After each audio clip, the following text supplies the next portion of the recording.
जय श्री कृष्ण, जय श्री राधे। सभी वैष्णव भक्तजनों को जय सच्चिदानंद। हृदय से बहुत बहुत वंदन प्रणाम। कहते हैं विश्वास अगर दृढ़ है, विश्वास अगर पक्का है, प्रेम अगर पक्का है, निश्चल अगर आपका प्रेम है, निस्वार्थ अगर आपका प्रेम है और प्रभु के प्रति समर्पण है, उस ईश्वर के प्रति अगर आपकी सच्ची निष्ठा है, तो पत्थर से भी प्रभु को प्रकट कर लेता है, पत्थर से भी भगवान को प्रकट कर लेता है। बहुत सारे लोगों का तथ्य है, बहुत सारे लोगों का तर्क है, अपनी जगह पर शायद वो ठीक होंगे। मूर्ति पूजन का खंडन किया है कि पत्थर से कैसे भगवान प्रकट हो सकते हैं या मूर्ति में कैसे भगवान हो सकते हैं। अगर कण कण में परमात्मा हो सकते हैं, कण कण में भगवान हैं, हमारी मान्यता है, हमारे सनातन धर्म की मान्यता है कि कण कण में अगर परमात्मा है तो क्या उस पत्थर में भगवान नहीं है? क्या उस पत्थर से परमात्मा नहीं मिल सकते? क्या उस पत्थर से भगवान प्रकट नहीं हो सकते?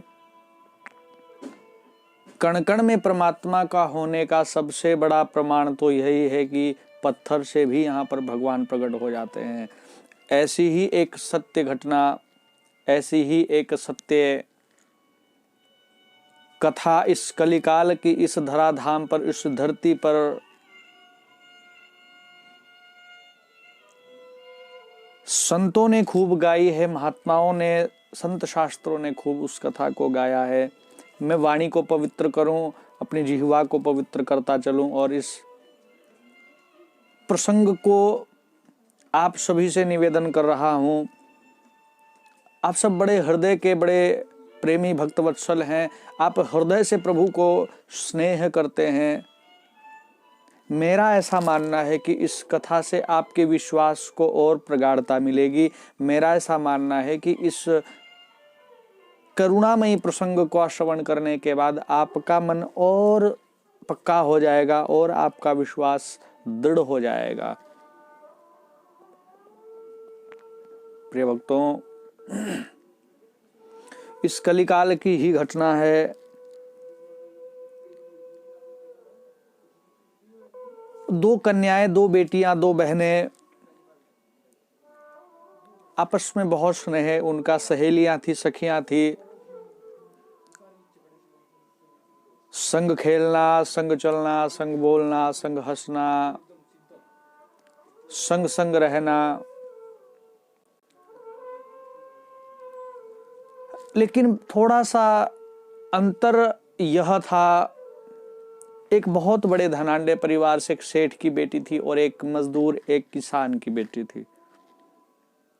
लेकिन दोनों का प्रेम इतना प्रगाढ़, इतना बलवान, इतना बलवत दोनों का प्रेम था कि वो किसान की बेटी भी उस सेठ जी के घर में ही रहना प्रारंभ कर दिए और वहीं पर अपना उस सहेली के साथ, उस अपनी सखी के साथ शयन करती, भोजन प्राप्त करती, अध्ययन करती, सब जीवन की सारी वो लीलाएं, बाल लीलाएं हैं, वो सब नित्य नवीन कर रही थी। लेकिन जीवन में परिवर्तन कब हो जाए, किसके अनुग्रह से हो जाए, किसके संबंध से हो जाए, किसके संपर्क से हो जाए, किसके स्पर्श से हो जाए,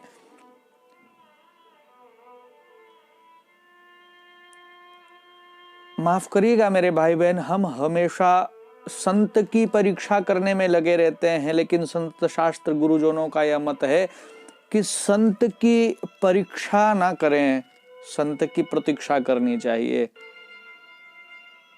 कोई दिव्य संत, कोई महापुरुष, कोई वैष्णव, कोई भक्त, कोई प्रभु प्रेमी कोई आपके जीवन में आ जाए, सहज उसका दर्शन प्राप्त हो जाए, सहज उसका स्पर्श प्राप्त हो जाए, उनकी माला का दर्शन हो जाए, उनके चरण का दर्शन हो जाए, उनकी चरण पादुका का दर्शन हो जाए, कब किस रूप में आकर प्रभु आपके ऊपर अनुग्रह कर दें, कब परमात्मा आपके ऊपर कृपा कर दें, ये प्रभु जाने, ये प्रभु की लीला है। ये भगवान जब भक्त पर कृपा करने के लिए प्रभु का मन करता है, जब भक्त पर वो कृपा करना चाहते हैं, ना जाने किस रूप में नारायण मिल जाएं, किस रूप में वो नारायण आपके पास आ जाएं।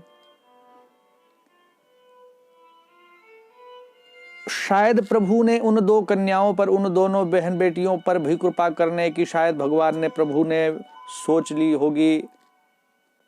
निश्चल हृदय उनका देख करके शायद प्रभु ने अनुग्रह करके एक संत को सेठ जी के घर भेजा। सेठ जी वैरागी थे, प्रभु चरणों में अनुरक्त थे, प्रभु के चरणों का स्मरण पान करते थे। तो उन सेठ जी के जो गुरु जी थे वो संत एक दिन उनके घर पर आए। दोनों बेटी तो खेल कूद में व्यस्त थी, कोई मतलब नहीं, कोई कभी जीवन में कभी कोई सत्संग देखा नहीं, कोई भगवत दर्शन किया नहीं, क्योंकि बाल्य अवस्था है।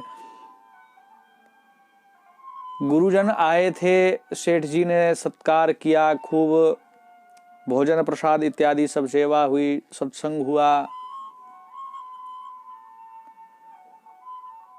लेकिन जब रात्रि का शयन संत करने लगे तो वो अपने साथ जो ठाकुर जी विराजित करते थे, अपने साथ जिस ठाकुर जी का भी सेवा, जिन ठाकुर जी की वो संत वो महात्मा करते थे, अपने ठाकुर को वो शयन करा रहे थे। वो दोनों कन्याएं हंसी में, वो एक कौतूहलवश दरवाजे में जो झरोका था उस झरोके से झांक रही थी अंदर। बोले हमारे घर कोई अतिथि तो आए हैं, लेकिन क्या कर रहे हैं वो अतिथि, यह जानने के लिए जिज्ञासा कौतूहलवश उस झरोके से अंदर झांक रही थी। तो वो संत श्री ठाकुर जी को लाड लड़ा रहे हैं, श्री ठाकुर जी का शयन करा रहे हैं, प्रेमाश्रु आंखों में है, प्रेम से झरझर करके नेत्र प्रभावित हो रहे हैं, अश्रु प्रभावित हो रहे हैं। ये देखकर झरोके से, जब उन दोनों कन्याओं ने झरोके से झांक करके देखा तो मन रोमांचित हो गया, शरीर के रोहे खड़े हो गए, एक एक रोम शरीर का खड़ा हो चुका था। शयन कराते हुए देख लिया, रात्रि भर दोनों सखियां, वो दोनों बहनें सो नहीं पाई थी। नारायण एक दूसरे से चर्चा कर रही थी, ये संत, ये महात्मा क्या कर रहे थे, हमें पूछना चाहिए, हमें उनसे बात करनी चाहिए। जैसे कैसे विचार करते करते रात्रि निकली और प्रातः काल में संत चरणों में जाकर के प्रणाम किया। महाराज, हमने रात्रि को आपको देखा था, हम झरोके से झांक रही थी, आप किसी को शयन करा रहे थे। आप तो, जब आप आए थे तो अकेले थे, लेकिन हमने देखा कि आप रुदन कर रहे थे, आप किसी को सुलाने का प्रयास कर रहे थे, आप किसी के लिए शैया लगा रहे थे। हमने दर्शन तो किया था लेकिन समझ नहीं पा रही, हमें बताओ आप ये किसे शयन करा रहे हैं। तो उन संत ने प्रेम भाव से आकर के उन दोनों बेटियों को, छोटी छोटी उन दोनों कन्याओं से कहा, बेटी मैं अपने भगवान को लाड लड़ा रहा था, मैं अपने प्रभु को खूब राग सुना रहा था, खूब कीर्तन सुना रहा था, और अपने प्रभु को, अपने श्री ठाकुर जी को, मैं अपने भगवान को शयन करा रहा था। तो दोनों बेटियों के मन में वो भावना जग गई। बचपना है, अभी बहुत कम अल्प आयु की वो दोनों बेटियां हैं। तो दोनों बेटियों के मन में वो भाव आ गया और महात्मा से कह दिया कि अब हमें भी भगवान चाहिए, हमें भी ये आपके भगवान हमें दे दो। अब हम इनको लाड लड़ाएंगी, हम इनको संगीत सुनाएंगी, हम इनको भजन कीर्तन सुनाएंगी, रोज आपके ठाकुर जी को सुलाएंगी, हम भी इनसे लाड प्रेम करेंगी। अब ये ठाकुर हमें दे दो, ये भगवान आप हमें दे दो। तो संत उन दोनों बेटियों की भावना की बच्ची हैं, शायद कोई भावना बन गई होगी, तो टाल मटोल वो संत करने लगे। बेटी ऐसे सेवा नहीं होती, मैं इनको नहीं दे सकता। अपने विचार से जो भी संत कह सकते थे कि बेटियों से वो पीछा छूटे, वो कैसे मैं अपनी सहजता में ठाकुर को दे दूं, मैं कैसे अपने भगवान को इनको दे दूं, क्योंकि सेवा का भी अपराध है। हमारे सनातन में अगर सेवा आपने कोई रखी है तो उस सेवा में अपराध होने से उसका दोष लगता है। तो ठाकुर का अपराध हो जाएगा, उस सेवा में त्रुटि रह जाएगी, अपराध हो जाएगा तो उसका फल भोगना पड़ेगा। लेकिन वो बेटियां बहुत जिद करने लगी, तो महात्मा जी ने कहा कि ठीक है बेटी, मैं सायंकाल में आपको ये भगवान दूंगा, मैं सायंकाल में आपको अपने ठाकुर जी प्रदान करूंगा। दोनों बेटियां खेल कूद में व्यस्त हो गई। वो साधु, वो संत महात्मा एक नदी के किनारे गए और एक सिल के ऊपर बट्टे के जैसा गोल गोल सा एक कोई पत्थर, नदी के किनारे से 2 पत्थर कोई लेकर के आए, अपने श्री ठाकुर जी के साथ उनको रख दिया। सायंकाल में जब वो दोनों बेटियां आई और दोनों बेटियों ने आकर के महात्मा जी से पूछा, बोले महाराज जी आप कह रहे थे कि सायंकाल में हमें वो भगवान जी आप देंगे, कहाँ हैं हमारे ठाकुर जी? हम लाड लड़ाने के लिए उनसे उत्साहित हो रही हैं, हम कब लाड लड़ाएंगी?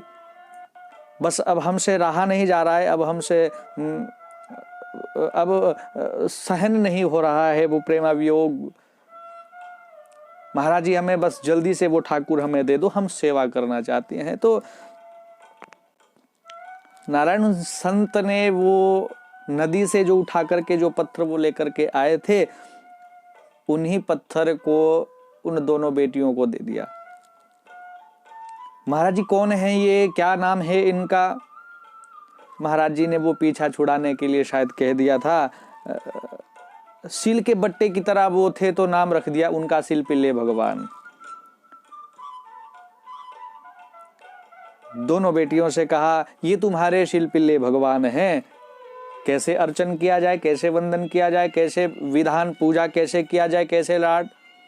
बोले हृदय से प्रेम करना बेटी।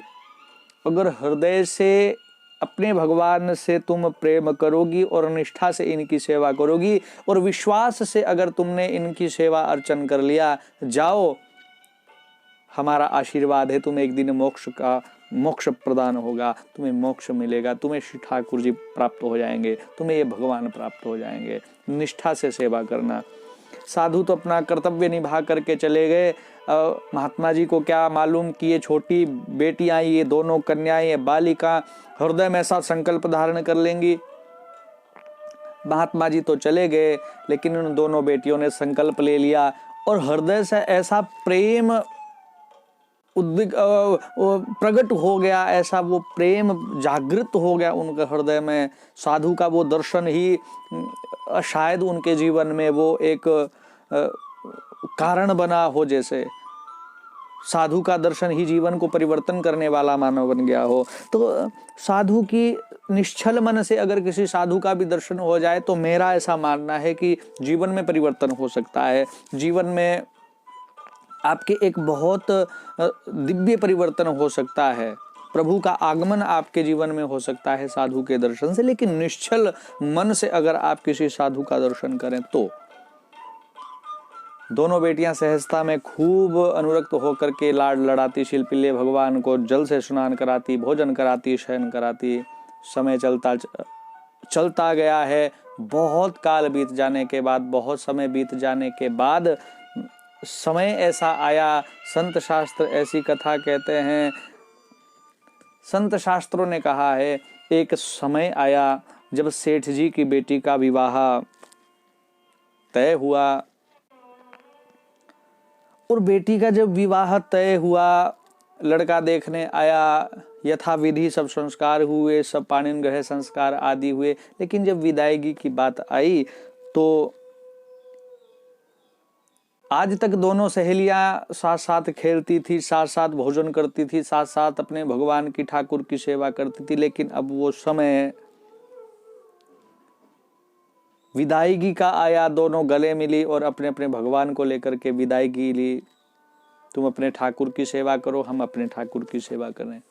हम अपने शिरपिल्ले भगवान की सेवा में मस्त हैं, आप अपनी में। दोनों सहेलियां एक दूसरे से करुण स्वर में, करुण भाव में, करुण मिलन के बाद बिलग होती हैं। समय पद यात्रा का था, बहुत दिन लग गए बारात जाते जाते। एक नदी के किनारे बारात रुकी थी विश्राम के लिए, तो उस बेटी का जो दूल्हा था वो उस कन्या के पास आया। स्पर्श करना वो जैसे चाहता था, लेकिन मुंह फेर लिया उस सेठ की बेटी ने। उस भक्त हृदय कन्या ने अपने मुंह को फेर लिया। अच्छा नहीं लगा था वो वर को, उस दूल्हे को अच्छा नहीं लगा था। पूछ लिया कारण, देवी क्या बात है, आप प्रसन्न नहीं है, आपने मुझे देख करके अपना मुख मोड़ लिया। आपके शरीर में कोई व्याधि है, आपके शरीर में कोई रोग है, या आप प्रसन्न नहीं है इस विवाह से, आप मुझे निवेदन तो करें, आप मुझे बताएं तो सही। आपने मुझे स्पर्श तक नहीं करने दिया अपना। भीगे नेत्र से उस कन्या ने, उस बेटी ने कहा था, अगर आप मेरा स्पर्श करना चाहते हैं, अगर इस सुख को आप लेना चाहते हैं और मेरा मुख दर्शन करना चाहते हैं, मुझसे अगर आप कहना कुछ चाहते हैं या मेरे मुख से कुछ सुनना चाहते हैं, तो पहले आपको भी ईश्वरीय भक्ति हृदय में धारण करनी होगी। आपको भी ठाकुर जी के प्रति प्रेम हृदय में उगाना होगा। आपके हृदय में जब प्रेम प्रकट होगा, उसके बाद ही आप मेरा मुख दर्शन कर सकते हैं, उसके बाद ही आप मेरा स्पर्श सुख ले सकते हैं। मेरे शिल्पिल्ले भगवान जो है, जब तक इनसे नेह आपका नहीं लगेगा, तब तक मेरा मुख भी आप दर्शन नहीं कर सकते। वर को थोड़ा क्रोध आ गया, कभी सत्संग आदि से कोई रुचि नहीं थी, या कभी मिला नहीं था, कभी साधु का दर्शन नहीं किया था। ऐसी घटना, ऐसी कथा संत शास्त्र कहते हैं। टोकरी में रखे हुए जो वो भगवान थे, उन भगवान को उठा करके ही नदी में फेंक दिया था। जाओ, तेरे भगवान नहीं रहेंगे तो झंझट भी नहीं रहेगा। महाराज वो शिल्पिल्ले भगवान उठा करके नदी में फेंक दिए। बहुत क्रोध आया, बहुत रुदन किया, अरे मेरे ठाकुर जी, अरे मेरे ठाकुर जी, अरे मेरे भगवान, अरे मेरे भगवान, अरे मेरे भगवान। बारात पहुंची, कई दिन विवाह के हो गए, लेकिन बेटी ने, उस कन्या ने अन्न जल का त्याग कर दिया।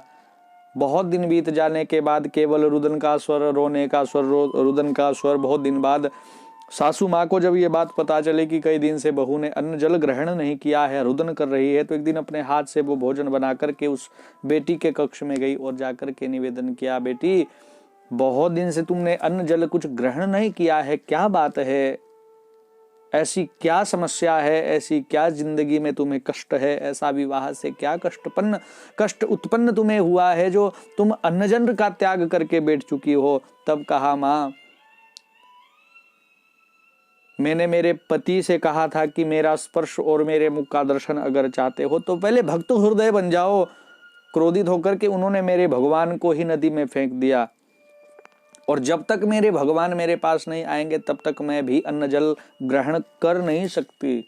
मैं अन्न जल का त्याग कर दूंगी, मर जाऊंगी, शरीर को छोड़ दूंगी, लेकिन तब तक अन्न जल ग्रहण नहीं करूंगी जब तक वो भगवान मेरे पास न आ जाएं। गांव में बात फैली, सब गांव वालों ने एक उपाय खोज निकाला कि उसी नदी के पास जाकर के अगर उसके भगवान को ही खोज लिया जाए तो शायद जान तो बच जाए। उस बेटी को लेकर नदी के पास गए और जाकर के शिल्पिल्ले भगवान को ढूंढने लगे। किसी ने कहा,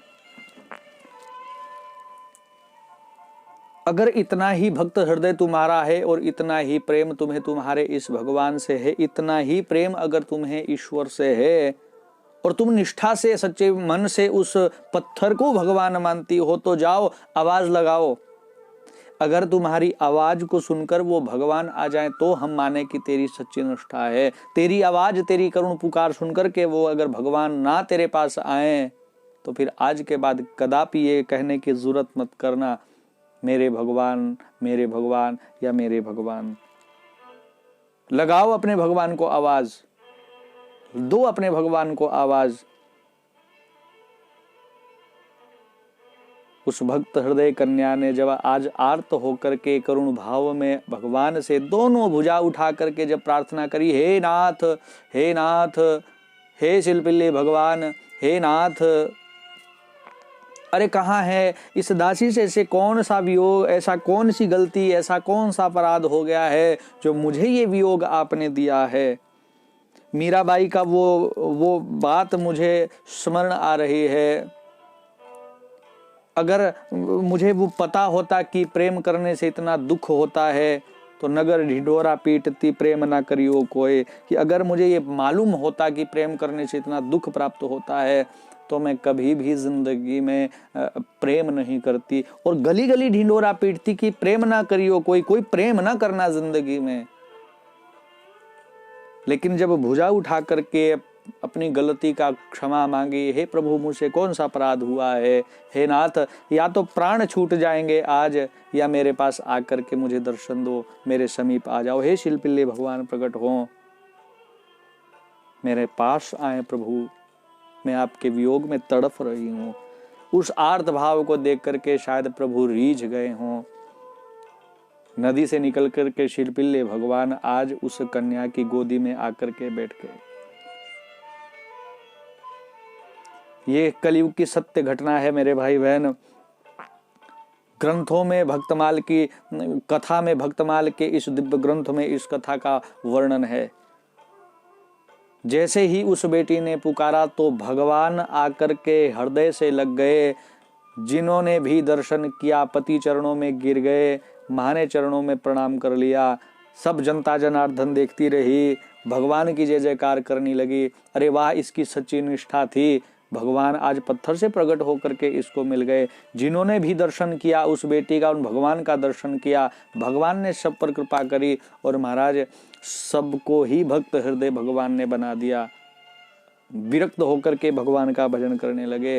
ये विश्वास की एक परिकाष्ठा है। भगवान उस प्रेम को देख करके, भगवान उस विश्वास को देख करके उस नदी की उस साधारण सी शिला से प्रकट होकर के शिल्पिल्ले के रूप में, उस शिल्पिल्ले भगवान के रूप में प्रतिष्ठित हो गए। उधर दूसरी कन्या जो उस सेठ की बेटी की दूसरी सहेली थी, जो अपने शिल्पिल्ले भगवान को लेकर के चली गई थी, नारायण इसी वियोग में मेरी सहेली चली गई। एक सहेली के जाने का वियोग, लेकिन एक ही जगह मन लगा था, वो भी प्रभु के चरणों में। शिल्पिल्ले भगवान की रोज सेवा करती, नित्य भोजन कराती, सेवा अर्चन करती, शयन कराती। एक दिन की घटना है, उसकी भी परीक्षा प्रभु ने ली है। उसके भी प्रेम की परिकाष्ठा को भगवान ने देखा है, कितना प्रेम है। तो एक दिन की घटना है, उस किसान का जो भाई था वो अपने उस किसान भाई से, अपने बड़े भाई से कुछ रंजिश रखता था, कुछ रंज उसका कोई मसला जमीन का कोई चल रहा था, तो वो अपने भाई से नाराज रहता था। एक दिन अपने कुछ मित्रों को लेकर के लूटपाट करने लगा। उस किसान के घर को भी लूट लिया, लेकिन लूट के सामान में उस बेटी के वो भगवान वाली जो टोकरी थी जिसमें वो भगवान को विराजती थी, वो चाचा उस सामान को भी उठा करके, सामान के साथ साथ उस भगवान की टोकरी को भी उठा करके ले चला था। लूटपाट के सामान के साथ वो टोकरी भी शिल्पिल्ले भगवान की चली गई। तो नारायण जब भगवान को अपने नहीं देखा तो बहुत व्यथित हो गई, बहुत चिंतित हो गई। अन्न जल का त्याग कर दिया, अन्न जल ग्रहण करना छोड़ दिया था उस बेटी ने। प्रेम वियोग इतना बड़ा है नारायण, प्रेम वियोग इतना प्रबल हो चला था। कई दिन बीत गए, एक ही स्वर घर से निकल रहा था, वो है रुदन का स्वर। एक दिन पिता ने जाकर के उस बेटी से पूछा था, क्या कष्ट है बेटी, बहुत दिन से तुम ना अन्न ग्रहण कर रही हो, ना जल ग्रहण कर रही हो, रुदन का स्वर आ रहा है, मैं बहुत चिंतित हूँ। क्या अपराध मुझसे हुआ है, कोई गलती मुझसे हुई है, क्या कारण ऐसा है जो तुम नित्य रुदन ही करती जा रही हो।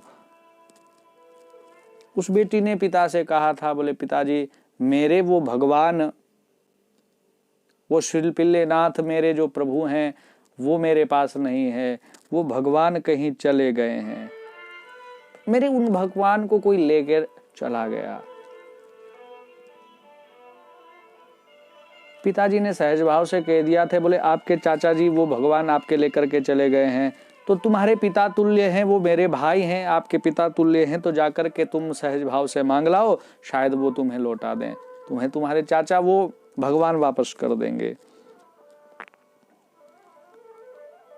प्रेम वियोग इतना बड़ा हुआ था कि वो तुरंत चाचा के आंगन में जाकर के वो बेटी अपने चाचा जी से प्रार्थना करने लगी थी, मेरे भगवान मुझे लौटा दो, मेरे प्राणनाथ मुझे लौटा दो, मेरे प्रियतम को मुझे लौटा दो।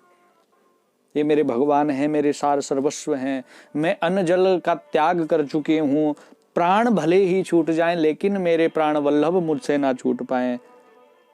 तंज कसा था चाचा ने, मैं चोर दिखता हूं क्या? मेरे पास तुम्हारे भगवान नहीं है, मैं तुम्हें तुम्हारे भगवान को उठा करके नहीं लाया। बोले नहीं, मेरे भगवान आप ही के पास हैं, मेरे प्राण छूटने से पहले वो मुझे मिल जाएं।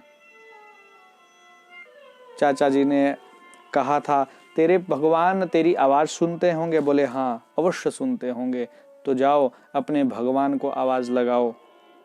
तेरा प्रेम सच्चा होगा, तेरी निष्ठा सच्ची होगी, तेरा ये भक्ति सच्ची है, सेवा निष्ठा सच्ची है, तो जाओ तेरे भगवान तुझे प्राप्त हो जाएंगे। आवाज लगाओ, अगर तेरी आवाज सुन करके तेरे भगवान आ जाएं तो हम भी तेरी भक्ति को माने, हम भी तेरे प्रेम को माने। नेत्र सजल हो गए और परमात्मा से प्रार्थना करी, हे नाथ आज ये कैसी परीक्षा मेरी आप कर रहे हैं, ये कैसी परीक्षा मेरे प्रेम की है। लेकिन नेत्र सजल हो गए थे, वो वियोग बढ़ता जा रहा था, नेत्र बंद हो गए, झरझर करके आंखों से अश्रु आ गए। और नारायण जब दोनों भुजा उठा करके कहा, हे नाथ, हे गोविंद, हे मेरे शिलपिल्ले भगवान, मैं आपके लिए तड़फ रही हूँ, मैं आपके वियोग में शरीर छोड़ दूंगी, प्राणों का त्याग कर दूंगी। हे प्रभु, अगर दर्शन आपने नहीं दिए, हे नाथ अगर आपका दर्शन मुझे नहीं मिला तो मैं सर्वस्व का त्याग कर दूंगी, मैं प्राणों को छोड़ दूंगी, मैं शरीर का त्याग कर दूंगी।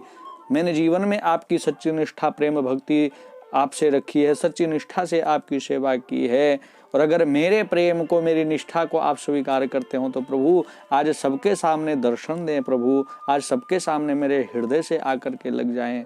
हे नाथ मैं आपका आह्वान करती हूँ, मैं आपको पुकार रही हूँ। भक्त की ऐसी निश्चल प्रेम को देख करके, भक्त की ऐसी भावना को देख करके भगवान तुरंत ही उस पत्थर से, उस नदी के उस बट्टे सिल की पत्थर की तरह उस पत्थर से प्रभु आज प्रकट हुए हैं और आज उस कन्या के हृदय से जाकर के चिपक गए। जिस किसी ने भी इस भाव का दर्शन किया, जिस किसी ने भी इस भक्त और प्रभु के मिलन का दृश्य को देखा, वो भक्त हृदय बन गया। चाचा ने भी उस बेटी के चरणों में प्रणाम किया और क्षमा याचना करी। मेरे इस ईर्षा द्वेष के कारण, मेरे इस हीन भावना की वजह से, मेरे इस दुर्व्यवहार के कारण आपको बहुत कष्ट सहना पड़ा है, प्रभु को बहुत कष्ट हुआ है।